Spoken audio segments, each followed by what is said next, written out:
अस्सलाम वालेकुम all of you. कैसे हैं सब लोग? उम्मीद करता हूँ कि सब खैरियत से होंगे। अल्लाह ताला आप सबको खुश रखे, अल्लाह ताला आप सबको कामयाब करे और अल्लाह पाक हर एक को अपने अपने मकसद में कामयाब अता फ़रमाए। जैसा कि आप सब लोगों को पता है कि पंजाब यूनिवर्सिटी ऑनलाइन एग्ज़ाम ले चुकी है बीए बीएससी के पार्ट 2 के। तो काफ़ी देर हो चुकी है, लेकिन ऑनलाइन एग्ज़ाम का रिज़ल्ट अनाउंस हो जाना चाहिए था, लेकिन जो आज तक नहीं हो सका। तो हमें उसके बारे कुछ न्यूज़ मिली है। अब ऐसा है कि आगे ट्रेडिशनल मोड एग्ज़ाम भी स्टार्ट होने को आ रहे हैं, तकरीबन नवंबर के पहले वीक में इंशाल्लाह ताला। सुन रहे हैं पंजाब यूनिवर्सिटी वालों ने बताया कि अक्टूबर के लास्ट वाले वीक में या नवंबर के पहले वीक में हम ट्रेडिशनल मोड के एग्ज़ाम स्टार्ट कर रहे हैं बीए बीएससी पार्ट 2 के। लेकिन प्रॉब्लम इस बात की है कि जब ट्रेडिशनल मोड के भी एग्ज़ाम स्टार्ट हो रहे हैं तो अभी तक कोई चांसेस ही नहीं है रिज़ल्ट ऑनलाइन एग्ज़ाम का ही नहीं उन्होंने दिया और ट्रेडिशनल मोड एग्ज़ाम स्टार्ट करने जा रहे हैं।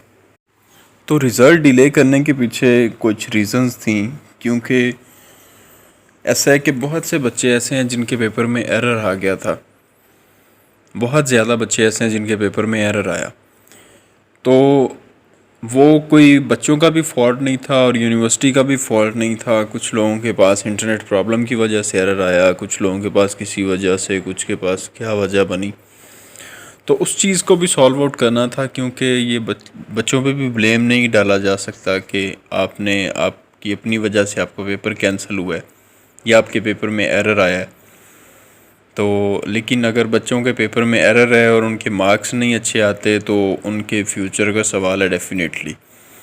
और जो बच्चा ऑनलाइन में अपीयर हुआ है उसकी तैयारी अच्छी थी, उसकी ये कोशिश थी कि मैं यहाँ से क्लियर कर जाऊँ अच्छे मार्क्स लेके। तो अब अगर सिर्फ इस एरर की वजह से दोबारा से उसे ट्रेडिशनल मोड के एग्ज़ाम में बैठना पड़े तो डेफिनेटली उसके साथ ये ज़्यादती है। तो जो हमारे सुनने में आया वो ये है कि जिन बच्चों के पेपर में एरर आ गया था, क्योंकि लेट होने की वजह यही बनी है क्योंकि सब्जेक्टिव 2 पेपर थे सिर्फ इंग्लिश के, जिसकी मार्किंग वगैरह करनी थी या जो चेक करने थे वो भी कंप्यूटर में चेक होने थे, उसका भी कोई इशू नहीं था। बाकी इसके अलावा एमसीक्यूज़ थे, एमसीक्यूज़ का रिज़ल्ट उसी टाइम शो हो गया था यूनिवर्सिटी को, उसमें कोई इशू नहीं था। लेकिन रिव्यू कर रहे थे वो सारे पेपर्स का। आफ्टर रिव्यू वो ये देखना चाहते थे कि जिन बच्चों के पास वाकई में एरर आया हुआ है और विदाउट एनी देयर फॉल्ट्स आया हुआ है, उनकी कोई उसमें गलती नहीं है, किसी बच्चे ने गलत नहीं किया, उसकी प्रॉब्लम नहीं है, या उसने एससीबी को टर्मिनेट नहीं किया था, या उसने अपना इंटरनेट बंद नहीं किया था, या सो ऑन जो भी हुआ। अगर बाय चांस कोई प्रॉब्लम आई है और पेपर में एरर आ गया तो डेफिनेटली, क्योंकि आईपी एड्रेस से फ़ौरन पता चल जाता है कि किस वजह से पेपर कैंसिल हुआ या पेपर में एरर आया। तो उस चीज़ को वो देख रहे थे, रिव्यू कर रहे थे कि अगर जिन बच्चों के साथ सीरियसली ट्रेजिडी हुई है तो उनका जो पेपर जितना हुआ है उस बेस पे उन्हें एवरेज मार्क्स दे दिए जाएं। ये न्यूज़ हमें यूनिवर्सिटी से अनकन्फर्म मिली है, एक्सपेक्टेड न्यूज़ है कि इंशाल्लाह ताला हो सकता है जिन बच्चों के ऐसा हुआ है कि उन्हें बाय चांस उनके पेपर में प्रॉब्लम आ गई थी तो उन्हें एवरेज मार्क्स दे के पास कर दिया जाए, या उनके थर्ड ईयर की बेस पे, थर्ड ईयर के उनकी पोजीशन कैसी थी, थर्ड ईयर में उनके कैसे मार्क्स थे, उस हिसाब से कि उन्हें फोर्थ ईयर में कंसीडर किया जाए कि बच्चा अगर लायक है, इसके नंबर थर्ड ईयर में अच्छे हैं तो फोर्थ ईयर में डेफिनेटली अच्छे आने थे, बट प्रॉब्लम की वजह से, पेपर एरर होने की वजह से उसके मार्क्स कम आए हैं तो उसके मार्क्स दे दिए जाएं उससे ज़्यादा। तो इसमें भी ये प्रॉब्लम आती है कि जो बहुत से बच्चे ऐसे हैं जो पार्ट 1 में भी अपीयर होना चाहते हैं, अभी उन्होंने पार्ट 1 में अपीयर होना है, पार्ट 1 का क्लियर ही नहीं है, तो उनके लिए फिर ये सवाल खड़ा होगा कि अगर पार्ट 1 क्लियर नहीं है तो पार्ट 2 के मार्क्स किस बेस पे लगाएं। तो मे बी यही हो कि पार्ट 2 के एग्ज़ाम के मार्क्स जो हैं वो इसी बेस पे लगाए जाएं कि जितना पेपर हो गया था, फॉर एग्ज़ाम्पल एक बंदे का 20% पेपर हुआ है तो 20% में से कितने परसेंट पेपर ठीक हुआ है। फॉर एग्ज़ाम्पल 20 एमसीक्यूज़ किए हैं तो उनमें से 18 अगर ठीक हैं, 2 गलत हो गए हैं, तो उसी हिसाब से कि बंदे की तैयारी ठीक थी, उसने इतना पेपर किया ठीक अपना अटैम्प्ट, तो उसे मार्क्स ज़्यादा दे दिए जाएँ। रिज़ल्ट डिले होने की वजह सिर्फ यही थी कि आपके रिज़ल्ट का रिव्यू किया जा रहा है कि इशू क्या आया, प्रॉब्लम्स क्या आई हैं, जिनके साथ सीरियसली ट्रेजिडी हुई है पेपर में, जिनके पास एरर आया है तो उन्हें मे बी नंबर दे दिए जाएं, उन्हें पास कर दिया जाए।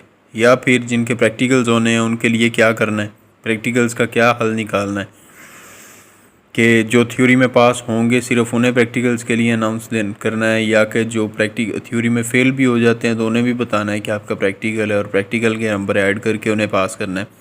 ये हमें थोड़े दिन तक पता चल जाएगा, क्योंकि यूनिवर्सिटी ने अनाउंस किया है। ये मैं आपको न्यूज़ भी दे देता हूँ और मैंने फैकल्टी मेंबर से भी पता किया था कि रिज़ल्ट बेसिकली लेट इसी वजह से ही हो रहा है, पेपर्स के रिव्यू की वजह से, रिज़ल्ट के रिव्यू की वजह से। लेकिन लेट होने का कोई इशू नहीं है, क्योंकि यूनिवर्सिटी जो है वो थर्ड ईयर बेस पे आपको एडमिशन्स दे रही है। जब थर्ड ईयर बेस पे एडमिशन्स आपको दे रही है तो फोर्थ ईयर का रिज़ल्ट वहाँ पे कंसीडर करना कोई ज़रूरत नहीं है उसकी। हमें जब भी कोई न्यूज़ मिलती है तो हम उसे अपडेट कर देते हैं, लेकिन अनऑफिशियल न्यूज़ होती है। लेकिन फिर भी हम चाहते हैं कि जो बच्चे इंतज़ार कर रहे हैं, बेसब्री से वेट कर रहे हैं अपने रिज़ल्ट का, तो वो टच में रहें, उन्हें पता हो कि क्या सूरत हाल चल रही है यूनिवर्सिटी में। लेकिन यूनिवर्सिटी में रिज़ल्ट के लेट होने की वजह सिर्फ यही है कि वो हमारे रिज़ल्ट्स का रिव्यू कर रहे हैं कि बच्चों ने क्या किया। और उसके बाद जो है उन्होंने कहा है कि रिज़ल्ट का लेट होने का आपको कोई इशू नहीं होना चाहिए, क्योंकि हम आपको थर्ड ईयर बेस पे एडमिशन्स दे रहे हैं, तो फोर्थ ईयर के रिज़ल्ट की आपको ज़रूरत नहीं है। और जो नेक्स्ट जाना चाहते हैं किसी प्राइवेट यूनिवर्सिटी में या किसी और यूनिवर्सिटी में पीयू को छोड़ के, तो आई थिंक कि दूसरी यूनिवर्सिटीज़ के एडमिशन्स बंद हो चुके हैं, तो इसलिए भी आपका एडमिशन जो है वो जनवरी में होगा। अब जो रिज़ल्ट के बारे न्यूज़ आई है वो ये है कि फ़र्स्ट मेरिट लिस्ट जब लग जाएगी तो फर्स्ट मेरिट लिस्ट के बाद अनाउंस होगा, मतलब नेक्स्ट वीक के बारे में बता रहे हैं कि नेक्स्ट वीक में किसी भी दिन इंशाल्लाह ताला अनाउंस होगा, 13 या 14 तारीख को।